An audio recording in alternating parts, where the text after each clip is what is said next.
combine a bit of a vlog with talking about allowing ourselves to rest and basically allowing ourselves to lean into a slower way of living, because if you've experienced burnout or been in fight or flight or lived a very busy life, going from that to resting is very difficult, and I still struggle with it.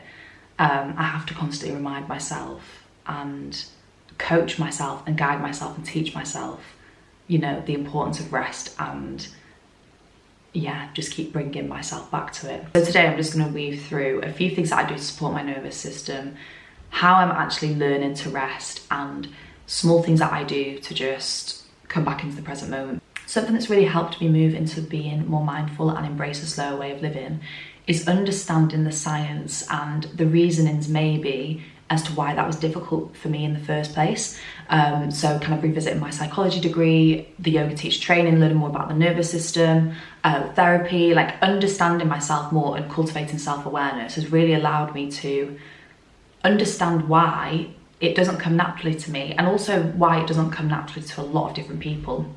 So it can be so many different circumstances, but you know, if you've got into the pattern of working really hard and neglecting self-care over that for years, so many different ways that we can get to these points of resisting rest. And I just thought today I would share small things that I do throughout the day that help me lean into it, and also ways that I remind myself that I am safe, it's important to rest, and I feel good for it, and kind of, you know, to come back to the present moment, because the present moment is all that we have. And you know, if we live too much in the past or the future, we're just prisoners to our minds, which I've done for so long before, and it's not the way to live. So yeah, I just thought I'd take you through my day and share that. Something that I'm actually doing at the moment is a 40-day meditation course. It's a completely free course by Tara Brach and Jack Cornfield. I really enjoy a style of meditation called metta meditation. Can also be called loving kindness, and it's Tara Brach who is the main practitioner that I follow, and I just really resonate with her words, and I find that that style of meditation reminds me that I'm safe, it's safe to rest, it's good for me to be in the present moment, and it really helps me bring awareness to how I'm feeling in the moment. So I've been doing that course to just learn about lots of different other principles that are within metta meditation that I can apply to myself, but also maybe involved in my yoga classes. So that's been amazing. So every single day I've been spending 10 to 12 minutes just sitting and meditating, and it's such a short amount of time. Like, you would not think that that amount of time could impact the rest of your day, but it really does. And I guess that just demonstrates how powerful it is to keep coming back to the present moment.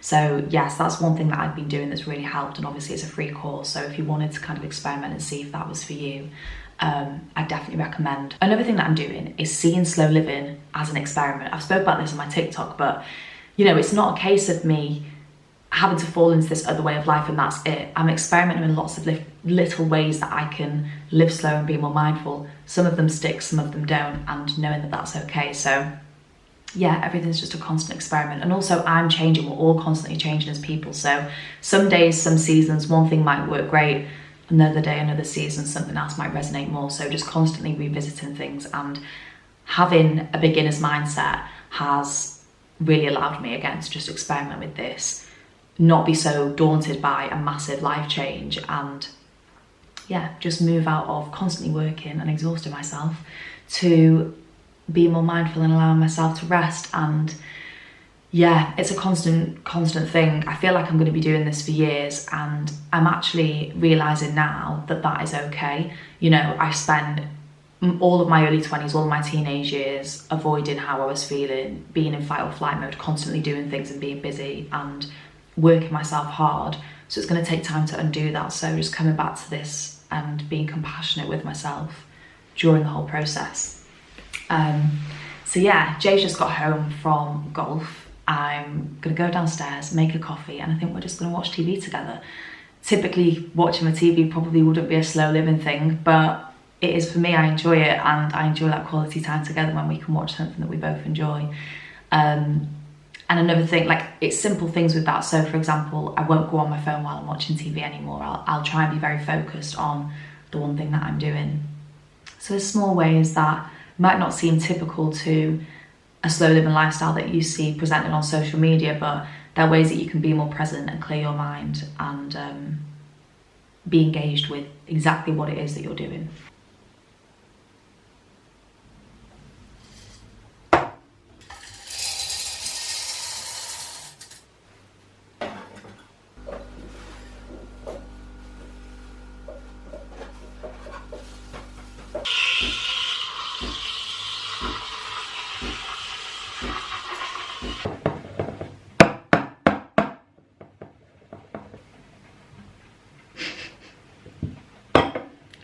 All of my latte art just end up looking a bit rude, to be honest. So I'm not going to show you that. The bulbs at the back that I planted yesterday getting a good water in, and then my intention was to plant some more in this one here, but I think I might be rained off. It's just stopped raining, so we're going to use this opportunity to get out of the house, get some fresh air. We're going to also go to a new coffee shop, well, new to us, which will be really nice. I found through experimenting with slow living, it's basically all about balance, especially for me anyway, and what I've experienced. It's not staying at home and sitting on the couch and resting all day and simply doing nothing. It's having moments where you're maybe a little bit more stimulated than others and finding a balance with that and finding your limits and what feels best for you, because we're all so different. There's this idea with slow living that it's all about kind of rest and slowing down, whereas actually it's finding a life that feels purposeful and good for you, however that looks, and it's just finding joy in those little things that you do as part of that. So yeah, and today that looks like going to get a nice coffee, which I'm very much looking forward to. Blondie. White chocolate blondie and then cardamom. About where?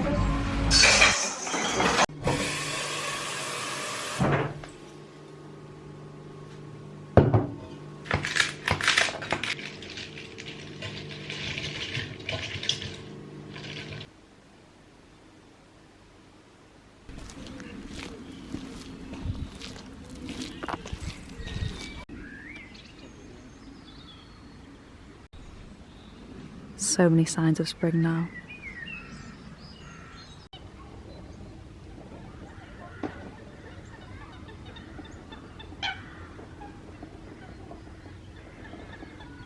It's Sunday morning and I've decided to film a little bit today and add it on to yesterday, because there's still a few things that I want to speak about around things that I've had to do and transitions that I've had to make to live slower after so many years of burning myself out. And one of the main things actually is discipline. And I've really had to realise that a certain degree of discipline is a form of self-care and actually a form of kindness to yourself, because the discipline that I require is for things that make me feel good. So for example, practicing yoga, doing my meditation course and showing up to it every single day, eating well. So for me that requires like meal planning, going and do the food shop, like all these little things do require some level of discipline, and also changing a massive habit and way of living.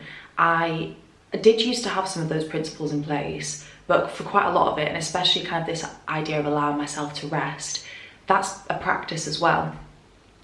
Even though it sounds like something so simple to just not do anything, when you've been on autopilot, on in fight or flight, or just not allowed yourself to do that for a really long time, it's then really difficult to do it. Basically what I'm saying is, depending on how busy your life was before, slow living will not come natural to you. Being mindful will not come back naturally to you. It is a practice that you can build, a muscle that you can build. And I think that's really important to note, in those moments where you'll find it really difficult. I think just knowing that it kind of is, because you're used to doing something else, is a really good knowing, because then you can kind of rationalize it a bit more rather than kind of move into that self-hate, self-blame thing of, why can't I do this? I'm no good at this kind of thing. It's like, actually, it's really difficult. It's a really big deal when you've been on autopilot for a really long time. So with that, I've just made myself a cup of tea. So I'm gonna have that downstairs and read my book for a little bit. And then I'm gonna practice some yoga. So just having a very slow morning, not really much on the agenda, and yeah, just being okay with that.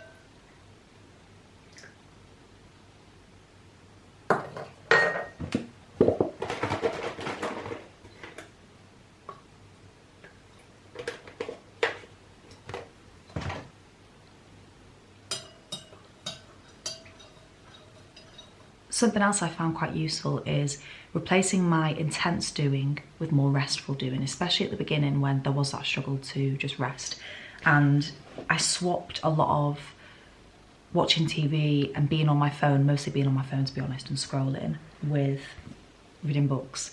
And I get through so many more books now than I ever had. I didn't even read, to be honest. I would kind of binge self-help books thinking that that was gonna make me feel better, which I didn't take any action from, and then it didn't. But yeah, I now read books purely for the pleasure of reading, in the same way that I was kind of getting those dopamine hits from other places that didn't feel so good. So coming back to this idea of experimenting with slow living, actually swapping out and making an active choice to change things that you do for the moment, but not completely get rid of them, but almost just think about bringing other things in, whether it's reading, crocheting, going on long walks, hiking, like anything.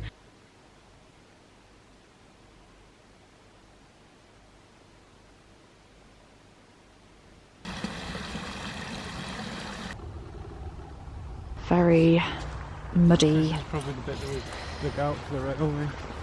Yeah.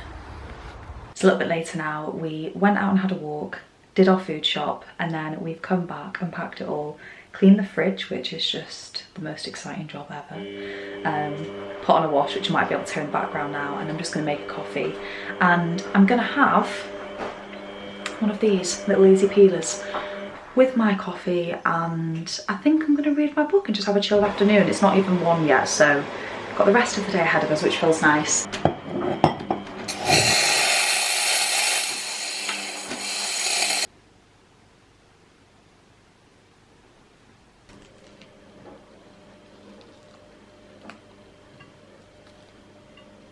I'm not gonna lie and say that I'm the best at this. It's a habit that I'm still trying to break, but when I do, I feel better for it, and it's eating without my phone. So not having any distractions, just noticing the scents, the smells, and yeah, just being more mindful while I eat. I think I do it more when I'm out of the house. But yeah, I'm gonna make a point of actually sitting down and eating and enjoying the food. Not just kind of doing it for the sake of it, if that makes sense, which I think so many of us have got into the habit of doing. And yeah, it's something that I learned through my yoga teacher training, because we'd have ceremonies where we'd meditate and then we would have like a piece of chocolate or an orange or have some tea, and everything just tasted better. Like you really actually experience the taste and what things are actually like when you're more mindful with it. So I'm spending the rest of this afternoon just pottering around the house, resting, relaxing, maybe going in the garden because the sun is threatening to come out. But yeah, thank you for watching. I hope that if you're trying to be like a bit more mindful or are kind of intrigued by slow living but don't know where to start, this has maybe given you some inspiration and a few learnings that I've picked up along the way. But yeah, I'll see you in the next video.